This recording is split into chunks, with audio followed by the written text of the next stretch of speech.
আসসালামু আলাইকুম। আজকের এই জমজমাট ক্রিকেট বিশ্লেষণে আপনাদের সবাইকে স্বাগতম।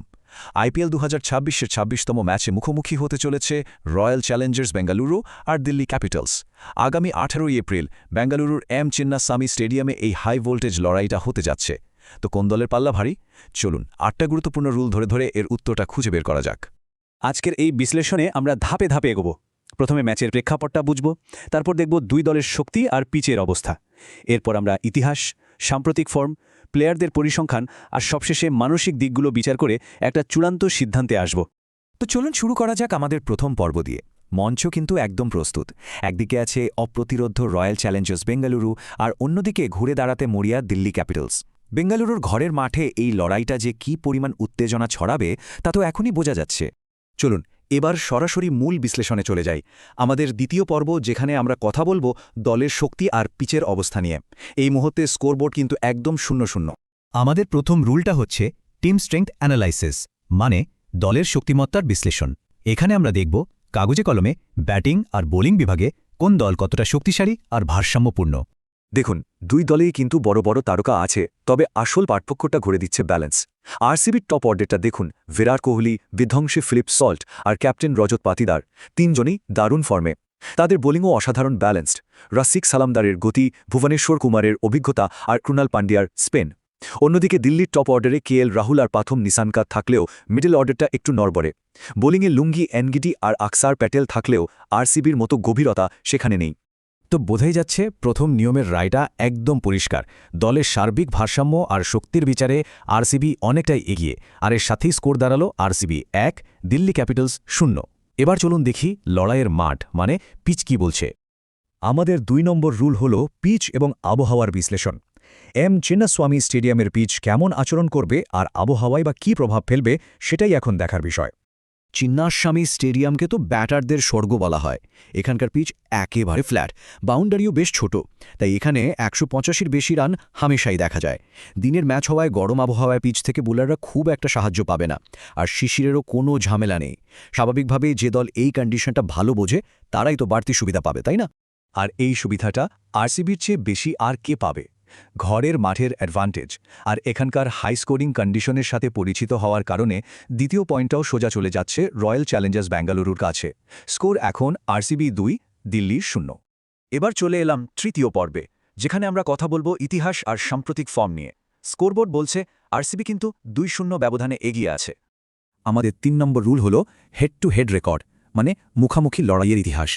এই দুই দলের পুরনো প্রতিদ্বন্দ্বিতা আর অতীতের ফলাফল কি বলছে চলুন সেটাই দেখে নিই।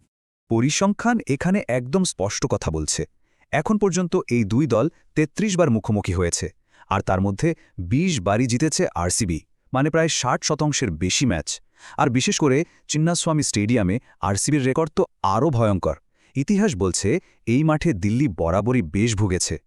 সুতরাং ইতিহাস কিন্তু বেশ শক্তভাবেই আরসিবির পক্ষে কথা বলছে, আর তাই আমাদের তৃতীয় পয়েন্টটাও তাদেরই প্রাপ্য। স্কোরবোর্ড দেখাচ্ছে আরসিবি ৩, দিল্লি ক্যাপিটালস ০। ইতিহাস তো হলো, এবার বর্তমানে ফেরা যাক। আমাদের ৪ নম্বর রুল হল সাম্প্রতিক ফর্ম, মানে এই মৌসুমে এখন পর্যন্ত কোন দল কেমন খেলছে সেটাই এখন আসল কথা। আরে শুধু নেট রান রেটের দিকে তাকালেই তো সব পরিষ্কার হয়ে যায়। RCB net run rate +1.503। এর মানে হলো ওরা শুধু জিতছে না, প্রতিপক্ষকে একেবারে উড়িয়ে দিয়ে জিতছে। এই মুহূর্তে এটাই লিগের সেরা। অন্যদিকে দিল্লির রান রেট অনেক কম, যা ওদের ফর্মের ওঠানামার কথাই বলে। শেষ ৫টা ম্যাচের ৪টেতে জয় আর লিগের সেরা নেট রান রেট, এই পরিসংখ্যানের সামনে আর কোনো কথাই চলে না। আরসিবি এই রাউন্ডে পরিষ্কার বিজয়ী, তাই চতুর্থ নিয়মটাও তাদের পক্ষে। স্কোর এখন ৪-০। চলুন এবার চতুর্থ পর্বে আরও গভীরে যাওয়া যাক। এখানে আমরা খেলোয়াড়, পরিসংখ্যান আর কৌশল নিয়ে কথা বলবো। আরসিবি কিন্তু ৪-০ ব্যবধানে এগিয়ে থেকে এই পর্বে ঢুকছে। আমাদের ৫ নম্বর রুল হল মূল খেলোয়াড়দের বিশ্লেষণ। দেখুন, দিল্লির দলে কেএল রাহুল, পাথম নিসাঙ্কা বা আকসার প্যাটেলের মতো বিশ্বমানের ম্যাচ উইনার আছে, কোনো সন্দেহ নেই। কিন্তু ক্রিকেট তো আর একার খেলা না, তাই না? আর এখানেই আরসিবি এগিয়ে যাচ্ছে। কোহলি, সল্ট, পাতিদার আর পেসার রাশিক সালামদার সবাই মিলে একটা ইউনিট হিসেবে খেলছে, আর প্রত্যেকেই দুর্দান্ত ফর্মে আছে। আর এই কারণেই ব্যক্তিগত তারকার চেয়ে দলগত পারফরম্যান্সের বিচারে এই পয়েন্টটাও আরসিবির প্রাপ্য, কারণ তাদের খেলোয়াড়রা এই মৌসুমে অনেক বেশি ধারাবাহিক। স্কোর এখন ৫-০। এবার আমরা একসাথে দুটো নিয়ম দেখব। নিয়ম নম্বর ৬, যেটা হলো পরিসংখ্যান, আর নিয়ম নম্বর ৭, যেটা টস আর স্ট্র্যাটেজি। পাওয়ার প্লেতে রান তোলা হোক বা ডেথ ওভারে বোলিং, প্রায় সব পরিসংখ্যানেই আরসিবি এগিয়ে। আর ঘরের মাঠে টসের কৌশলগত সুবিধাও তো তাদের পক্ষেই থাকবে, কারণ চিন্নাস্বামীতে পরে ব্যাট করাটাই সবাই পছন্দ করে। তো পরিসংখ্যানের আধিপত্য আর ঘরের মাঠের কৌশলগত জ্ঞানের কারণে এই দুটো নিয়মেই আরসিবি পরিষ্কার বিজয়ী। আর এর সাথে আরও 2 পয়েন্ট যোগ হয়ে স্কোর দাঁড়ালো আরসিবি 7, দিল্লি ক্যাপিটালস 0। আমরা আমাদের বিশ্লেষণের একেবারে শেষ পর্বে চলে এসেছি। এখানে আমরা মানসিক দিকগুলো দেখব আর পুরো বিষয়টা এক জায়গায় আনব। আরসিবি কিন্তু 7-0 ব্যবধানে এগিয়ে আছে। আমাদের 8 নম্বর আর শেষ রুলটা হলো মানসিক দিক। এখানে কিন্তু আরসিবি একটা বিশাল সুবিধা নিয়ে মাঠে নামবে। ওরা ডিফেন্ডিং চ্যাম্পিয়ন, টানা জয়ের মধ্যে আছে, আর ঘরের মাঠে সমর্থকদের গর্জনের সামনে খেলবে। অন্যদিকে দিল্লি পরপর 2 ম্যাচ হেরে একটু চাপের মধ্যে আছে, আর তাদের উপর প্লে অফের দৌড়ে টিকে থাকার চাপও তো রয়েছেই। তো শেষ নিয়মটাও সোজা চলে যাচ্ছে আরসিবির পক্ষে, যা তাদের একটা বিরাট মনস্তাত্ত্বিক অ্যাডভান্টেজ দিচ্ছে। আর এর সাথেই আমাদের বিশ্লেষণ শেষ হলো। Final score RCB 8, Delhi Capitals 0, একটা ক্লিন সুইপ। এই হলো আমাদের চূড়ান্ত স্কোর কার্ড। একবার দেখুন, টিম স্ট্রেংথ থেকে শুরু করে মানসিক দিক পর্যন্ত আমাদের 8টা রুলের প্রত্যেকটাতেই আরসিবি জিতেছে। এই 8-0 ব্যবধানই কিন্তু বলে দিচ্ছে যে ফাইনাল প্রেডিকশন কী হতে চলেছে। আর এখন সময় সেই মুহূর্তের, যার জন্য সবাই অপেক্ষা করছিল, আমাদের চূড়ান্ত রায়। তাহলে কে জিতে চলেছে এই হাই ভোল্টেজ ম্যাচ? আমাদের 8টা নিয়মের বিশ্লেষণ শেষ পর্যন্ত কি বলছে? আমাদের তথ্যভিত্তিক এবং গভীর বিশ্লেষণ অনুযায়ী এই ম্যাচের সম্ভাব্য বিজয়ী দল হল রয়্যাল চ্যালেঞ্জার্স বেঙ্গালুরু। কেন আরসিবি জিতবে? কারণগুলো খুবই সহজ আর শক্তিশালী। প্রথমত, চিন্নাস্বামীতে ওদের অপ্রতিরোধ্য হোম অ্যাডভান্টেজ।